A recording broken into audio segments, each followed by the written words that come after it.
Supreme വ്ളോഗ്സിലേക്ക് സ്വാഗതം. ഞാനിന്ന് കുറച്ച് ചീവക്കിഴങ്ങ് എടുത്തിട്ടുണ്ട്.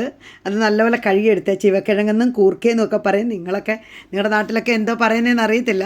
നമ്മുടെ നാട്ടിൽ ചീവക്കിഴങ്ങെന്നും കൂർക്കയെന്നും ഒക്കെ പറയും. നല്ല രുചികരമായിട്ടുള്ള ഒരു ഐറ്റമാണിത്. അപ്പോൾ ഇത് ഞാൻ കഴുകി നല്ലപോലെ എടുത്തിട്ടുണ്ട്. അപ്പം നമുക്ക് ഞാൻ ആവി കയറ്റുന്നതിനകത്ത് ഒന്ന് വെച്ച്, കാരണം ഇത് തൊലി പെട്ടെന്ന് കളയാനും എളുപ്പമാണ്. ഒന്ന് വേവിച്ചെടുത്ത് മെഴുക്കുരട്ടി വെക്കുന്നത് കുറച്ചുകൂടെ നല്ലത്. അപ്പം നമ്മൾ ഒരു 3/4 വേവാക്കി എടുത്തിട്ടുണ്ട്. അപ്പം ഞാൻ പെട്ടെന്ന് അത് തൊലിയൊക്കെ കളഞ്ഞ് അത് വൃത്തിയാക്കി അരിഞ്ഞെടുത്തിട്ടുണ്ട്. അപ്പോൾ ഇനി നമുക്കത് മെഴുക്കുരട്ടി വെക്കാം. അപ്പം ദാണ്ട് ഒരുവിധമൊക്കെ വെന്താണ് ഞാൻ എടുത്തത്. അപ്പം നമുക്ക് വേഗത്തിൽ തന്നെ അത് തൊലിയൊക്കെ വൃത്തിയാക്കാം. മണ്ണിനടിയിൽ നിന്നല്ലേ എടുക്കുന്നത്. അപ്പോൾ അത് കഴുകി ഇങ്ങനെ എടുത്താൽ വൃത്തിയായിരിക്കും. അപ്പം ഇത് തയ്യാറാക്കാൻ ഒരു പാനടുപ്പി വെച്ചിട്ടുണ്ട്. അപ്പം നമുക്ക് കുറച്ച് വെളിച്ചെണ്ണയും മെഴുക്കുരട്ടിയൊക്കെ വെളിച്ചെണ്ണയിൽ തന്നെ ഉണ്ടാക്കണം, അതാ രുചി. കുറച്ച് കരിയാപ്പല ഇട്ടിട്ടുണ്ട്. നമുക്കിനി ഇത് കടുവറക്കാനായിട്ട് ലേശം ഞാൻ എള്ളാണ്, കറുത്ത എള്ളാണ് ഇടുന്നത്. അപ്പോൾ കൂർക്ക മെഴുക്കുരട്ടിക്കൊക്കെ നല്ലതാണ്, രുചിയാണ്, നല്ല ഇതാണല്ലോ. അപ്പം ഞാൻ കുറച്ച് എള്ളാണ് ഇട്ടേക്കുന്നത്. അപ്പോൾ എള്ളുമൊക്കെ ഒന്ന് പൊട്ടി വരട്ടെ. അപ്പം നമ്മൾ സവാള അരിഞ്ഞ് വെച്ചിട്ടുണ്ട്. നമുക്ക് സവാള ചേർത്ത് നല്ലപോലെ ഒന്ന് വയറ്റാം. അപ്പം ഞാൻ ആ സവാള ചെറുതായിട്ട് പൊടിയായിട്ട് അരിഞ്ഞതാണ്.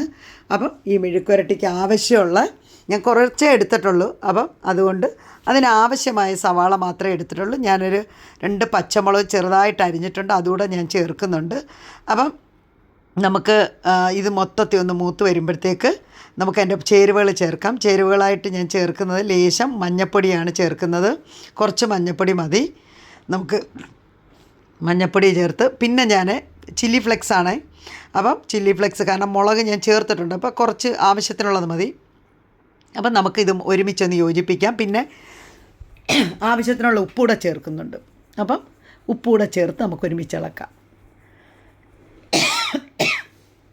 ഒരുമിച്ചിളക്കി ഇനി ഞാൻ ചേർക്കുന്ന പെരുംജീരകമാണ്. ഇതിൻ്റെ പുകയുടെ അപ്പം പെരുംജീരകം ഇളക്കി നല്ലപോലെ യോജിപ്പിച്ചിട്ടുണ്ട്. ഇനി നമ്മൾ കൂർക്കയിട്ടിളക്കിയതാണ്. അങ്ങനെ നമ്മുടെ ചീവക്കിഴങ്ങ് മെഴുക്കുരട്ടി റെഡി ആയിട്ടുണ്ട്. നിങ്ങളിതുവരെ ചെയ്തിട്ടില്ലേ ഒന്ന് ചെയ്ത് നോക്കണം.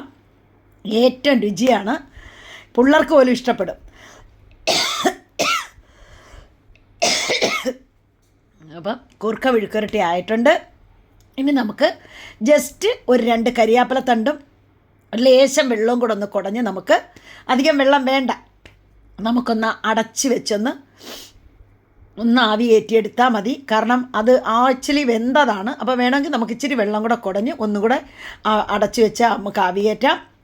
വേഗത്തിൽ തയ്യാറാക്കാൻ പറ്റുന്നതാണ്. നിങ്ങളൊക്കെ ഇതുവരെ ചെയ്തിട്ടില്ലേ, ചെയ്ത് നോക്കണം. അപ്പം ദാണ്ട കൂർക്ക മെഴുക്കുരട്ടി ഒക്കെ ആയിട്ടുണ്ട്. ഓക്കെ, നമ്മുടെ ചാനൽ ആദ്യമായിട്ടാണ് കാണുന്നതെങ്കിൽ സബ്സ്ക്രൈബ് ചെയ്യാൻ മറക്കരുത്, ലൈക്ക് ചെയ്യണം, നിങ്ങളുടെ കമൻറ്റ് അറിയിക്കണം. അപ്പോൾ ഏറ്റവും രുചികരമായ ചീവക്കിഴങ്ങ് അല്ലെങ്കിൽ കൂർക്ക മെഴുക്കുരട്ടി ഒക്കെ ആയിട്ടുണ്ട്. താങ്ക്സ്. ഓക്കേ.